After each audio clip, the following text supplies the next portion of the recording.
I'm Dr. Gemma Moore. I'm a Senior Teaching Fellow at the Institute of Environmental Design and Engineering, which is part of the Bartlett. I am a module lead on a master's module called Health and Wellbeing in Cities, which is part of a bigger master's course, which is Health, Wellbeing and Sustainability in Buildings.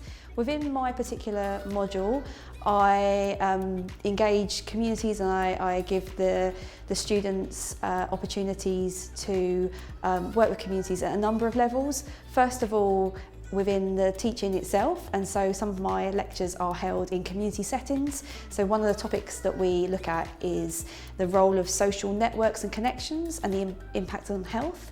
That lecture we have in a local community centre where I teach the theory and practice behind that topic, but we also hear from those on the ground that are running community initiatives to try and build networks between different communities where that's based. That's one example, so I do lots of activities outside the classroom, but also within their coursework, the students have to undertake a health impact assessment, and I get them to do that on a real life development project that is proposed. And as part of that assessment, they have to understand what community reactions are to the development. And we run a community workshop where they present their ideas for how they're going to undertake the health impact assessment, but also get feedback from local people and stakeholders on their plans.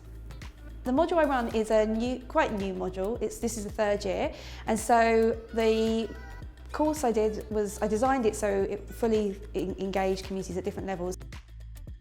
I'm Dr. Thomas Cador. I work for the Arts and Sciences program as the departmental tutor and the senior teaching fellow. We recently came up with a new module called Arts, Nature and Wellbeing. This has been running now twice, so we started it in 2018-19, which is essentially entirely community-based in that the students' projects, the students' assignments are set by a community partner organisation. The community partners, so we meet up with the community partners before the module. They give us an outline of what they would like the students to do. And then we bring the students together with the partner organisation at the start of term. It's sort of a bit of a matchmaking event, so the students have a choice between the partners. And so then when the partnership is set up, then the students, the partner organisation meet and they come up with the final project that the student will have to do.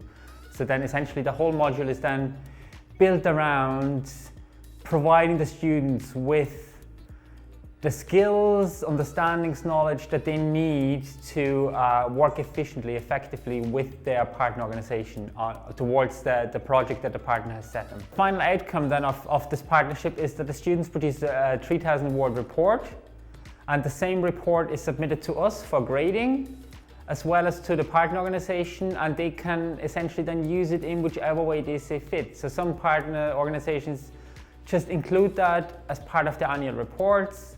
Others use it, they use the data the students have generated for funding applications. My name is Froso Arieri, and I'm working in the Department of Culture, Communication and Media in the Center for Applied Linguistics in the UCL Institute of Education.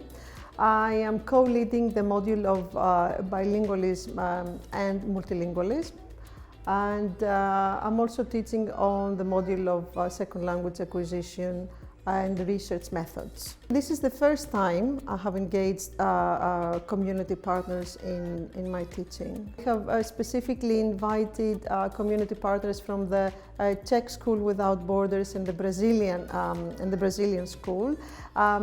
This was a very interesting experience, both for the community partners and our students.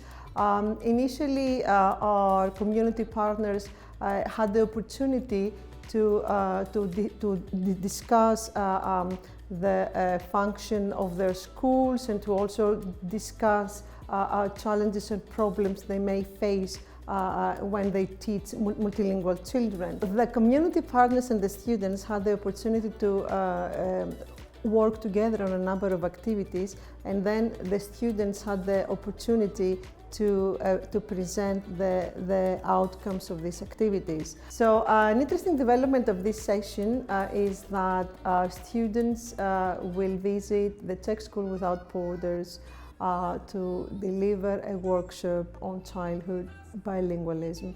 And the focus of this workshop will be to actually promote the whole concept of speaking more than one language to young children.